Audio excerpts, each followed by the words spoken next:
Maria Santos had always believed that her little diner was more than just a place to eat. It was a refuge, a sanctuary where weary souls could find warmth in a cup of coffee and comfort in a plate of pancakes. She ran it with a personal touch that made each table feel special, whether she was sliding a steaming mug across the counter for a trucker who'd been on the road all night, or refilling a glass of milk for a child clutching crayons and scribbling across a paper placemat. That morning, as sunlight streamed into the wide windows and painted the checkered floor in golden patterns, Maria moved gracefully between tables, greeting regulars with a smile that carried decades of familiarity. But just as she reached for the coffee pot to make another round, she noticed a stir in the far corner booth. A sharply dressed man sat there, posture tense, his tailored charcoal gray suit practically shouting money and status. Across from him sat a boy, no more than 8 years old, with dark hair falling into his big brown eyes. The child was rocking back and forth, hands pressed firmly over his ears as if the cheerful chatter of the breakfast crowd was crashing against him like a storm. Maria froze, her instincts sharpening. She'd seen this before. Her neighbor's grandson struggled the same way when noises grew too loud, when life became too overwhelming. Routine, patience, calm, those were the lifelines children like him clung to. And Maria's heart, softened by years of raising her own daughter, immediately recognized the boy's distress. The man, his father, no doubt, judging by their matching chin and the faint resemblance around the eyes, looked helpless. His expensive silver watch glinted as his hand hovered uselessly over his phone, which wouldn't stop buzzing against the table. Every few seconds he glanced at the screen, jaw tightening, torn between the endless stream of urgent messages, and the boy across from him, who needed something far more important than a corporate deal. Maria wiped her hands on her apron and walked toward them with a warm smile. "More coffee, gentlemen?" she asked gently. The boy stopped humming the instant her voice reached him. He peeked up through his lashes, shoulders stiff, but not recoiling. The man's eyes lifted too, tired eyes, softer than Maria expected, holding a vulnerability that didn't fit the sharp edges of the suit. "Yes, please," he murmured, almost with relief. Then, with hesitation, "And maybe, do you have anything plain?" No sauce, no seasoning. Maria heard the weariness in his tone, the way a man learns to ask small favors from a world that rarely accommodates.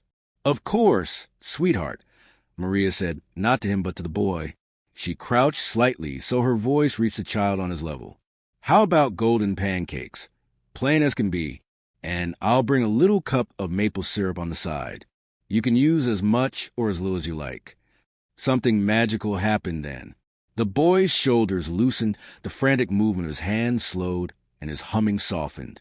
He nodded, the smallest gesture, but it felt monumental. Maria caught sight of the man's credit card as he shifted. The name embossed across its platinum surface read, Mitchell Harrison. She had seen that surname before, in the business section of the local paper. Harrison Holdings. Billionaire empire. But in this moment, the man wasn't a mogul. He was simply a father, clinging to patience with a boy who needed him.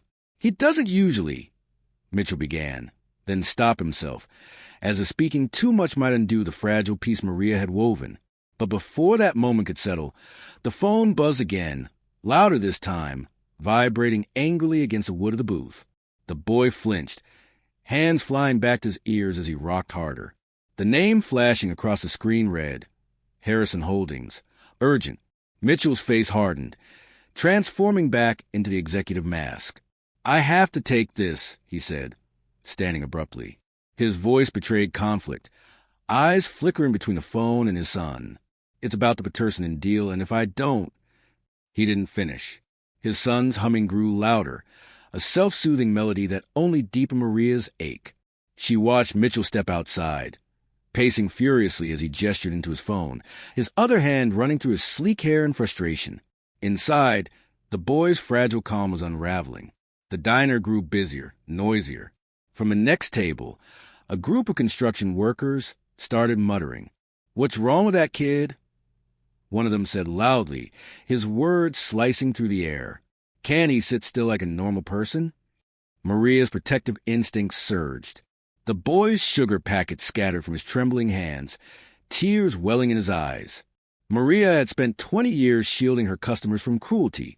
Lonely seniors, heartbroken teenagers, tired single moms. She would not stand by and let strangers wound this boy. She set down her coffee pot deliberately, straightened her apron, and walked toward the men's table. Her steps were calm, but her resolve was steel. "Gentlemen," she said, her voice steady but firm, "that young man over there is having a rough morning. I'm sure you remember what it felt like to be overwhelmed when you were his age." They blinked at her, surprised. She refilled their cups without waiting to be asked, a subtle gesture of respect that made her next words impossible to dismiss. Maybe we could keep our voices down, give him space to find his calm. The burly leader of the group frowned. "Lady, we're just trying to eat breakfast. If the kid can't handle being in public, maybe..." "Maybe," Maria interrupted gently, her smile unwavering. "We could all remember this diner has served families for 40 years. Because we believe everyone deserves a place where they feel safe and welcome." Her eyes shone with quiet authority. "That little boy is someone's whole world, just like your children are yours." The room shifted. The men's voices softened. One of the younger workers, barely more than a teenager, looked toward the booth.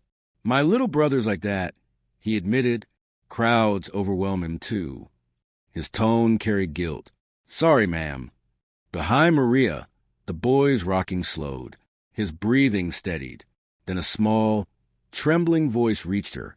"Excuse me, miss." Maria turned.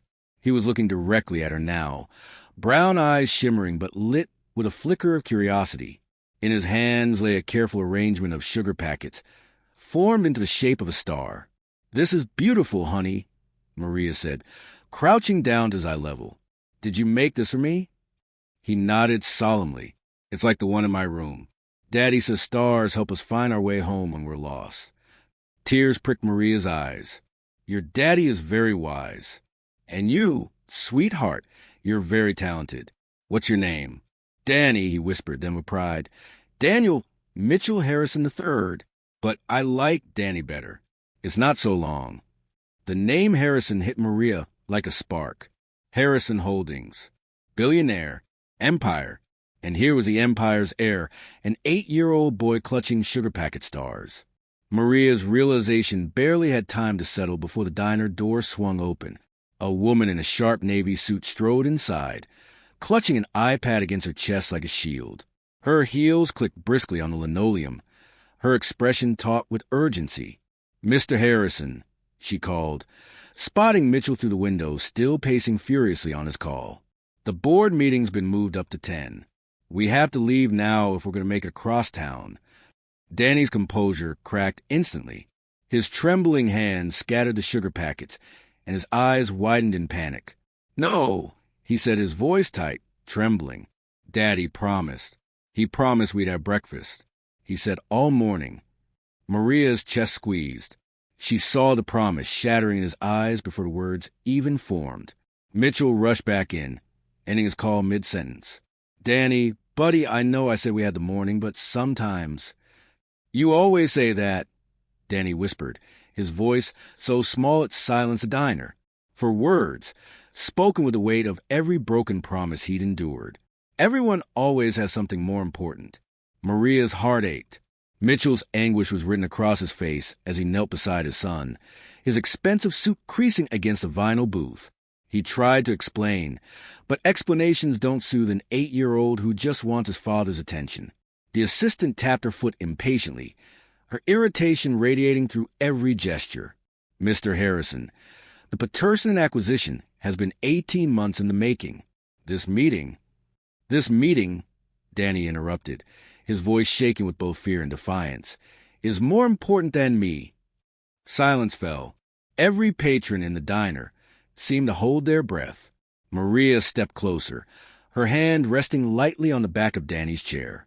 "His name is Danny," she said softly, fixing her gaze on the assistant. "And he's 8 years old. 8-year-olds don't understand acquisitions, but they do understand when their promises get broken." The assistant's eyebrows arched in disdain. "I'm sorry, but this is a family matter." "You're right," Maria interrupted firmly. "It is." which is why maybe the family should decide what matters most right now. Her gaze shifted to Mitchell. Mr. Harrison, I've watched families in this diner for 20 years. I've seen parents struggle with impossible choices. But I've never seen a little boy who needed his daddy more than Danny needs you right now. Mitchell's phone buzzed again, vibrating like a curse.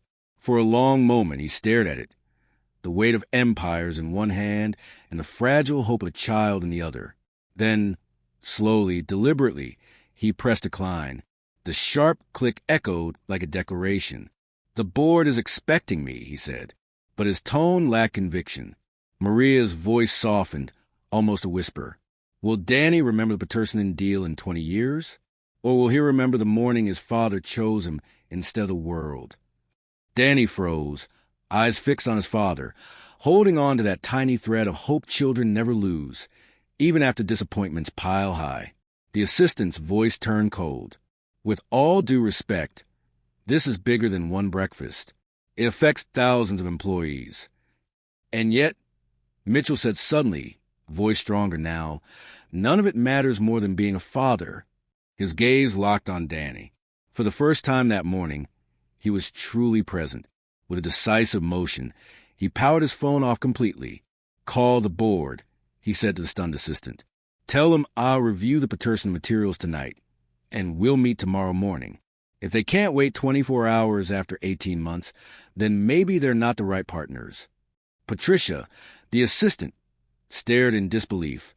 "Mitchell, you can't be serious. You'll cost the company millions." "Then so be it," he said.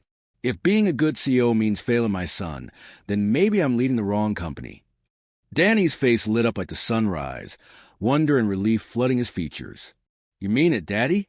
We can have pancakes?" The whole morning, Mitchell's eyes softened. He ruffled Danny's hair, smiling through tears. "I mean it. Pancakes, stars, anything you want. The world can wait." The diner erupted in a hushed kind of awe. Maria felt tears sting her eyes. But Patricia wasn't finished. She whipped out her phone, dialing quickly. "Mr. Harrison," she hissed into the receiver, "you should know your son just cost this company millions. Because he can't handle eating breakfast in public like a normal child." The words felt like poison. Danny's face crumpled, his small shoulders folding in on themselves. He rocked harder, hands flying to his ears. Not normal. A problem. That was what he heard. Maria's blood boiled. But Mitchell was faster. "Patricia, you're fired," he said, his voice carrying a quiet fury that froze the room. "You can't be serious. Over this?" she sputtered. "Over my son," Mitchell corrected. His voice grew firm, unshakable. "Over the fact you just labeled an 8-year-old boy abnormal. Over months of treating the most important person in my life like an inconvenience." Patricia faltered, stunned into silence. But the damage to Danny was already done. His rocking intensified, tears threatening. Maria knelt beside him again, lowering her voice to a soothing cadence. "Danny, sweetheart, can you look at me?" she asked, through trembling fingers. He peeked at her. "You know what I see when I look at you?" she whispered. "I see a boy who notices everything. How sugar packets can make stars. How his daddy's voice changes when he's worried. How the light on the flowers looks like tiny suns. I see someone who feels deeply and loves purely. That's not a problem. Honey, that's a gift." Danny's rocking slowed. His hands dropped from his ears. Maria reached into her apron, pulling out her worn leather journal. "This morning, before you came in, I was missing my daughter who's away at college. My heart felt heavy, but then you made me a star. And suddenly, I remember the world still has magic. You reminded me. That's your gift." Mitchell's eyes glistened as he pulled his son close. "She's right, buddy. I've been chasing deals for your future and forgetting to be here in your present. That ends today. Every dollar I lose, every deal that falls through, it doesn't matter. You matter." Danny's small voice trembled. "But what if people think I'm weird?" Mitchell kissed the top of his son's head. "Then those people are missing out on the most extraordinary boy I know.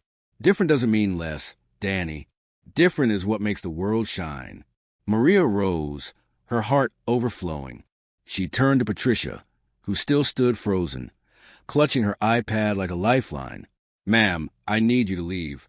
This is a family diner. And family means kindness and respect, especially for children." Patricia's face flushed. "Do you even know who he is?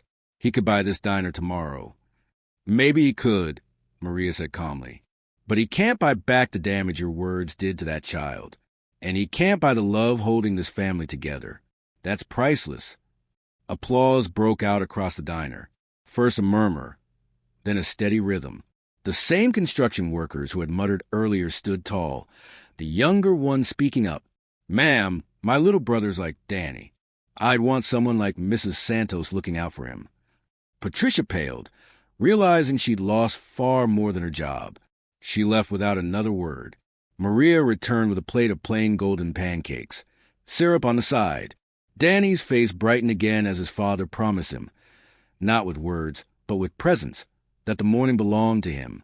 3 months later, the diner bell jingled. Maria looked up and smiled as Danny bounded inside, clutching a folded paper star painted gold. "Miss Maria, Daddy and I made this for you. He learned origami just so we could do it together." Behind him, Mitchell followed in jeans and a button-down.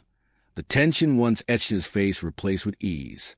"Saturday adventures," he explained with a grin. "Non-negotiable." Danny climbed into his booth, chattering about butterfly gardens, rocket launches at the Science Museum, and books about constellations. Mitchell listened, laughing, adding details. They finished each other's sentences, moving in the rhythm of people who had rediscovered each other. "The Patterson deal?" Maria asked quietly. "Collapsed," Mitchell admitted with a shrug. "But it was the best thing that happened. I restructured everything. Work-life balance isn't just a buzzword now. It's culture. Profits are up, turnover is down. And for the first time, I feel like both CEO and a dad." Danny leaned across the table. "Miss Maria, Daddy says your daughter studies stars. We should all look at the same one sometime. That way we're connected." Maria's throat tightened. "That's a beautiful idea." As they left that day, Danny turned back, eyes shining. "Miss Maria, remember when that mean lady said I wasn't normal? Daddy says she was right. I'm not normal, I'm extraordinary." Mitchell's eyes filled with pride as his son added, "I started a club at school. For kids like me. We call it the Extraordinary Club. We're going to change the world." Maria held the glittering paper star to her chest long after they'd gone, sunlight catching it in the window.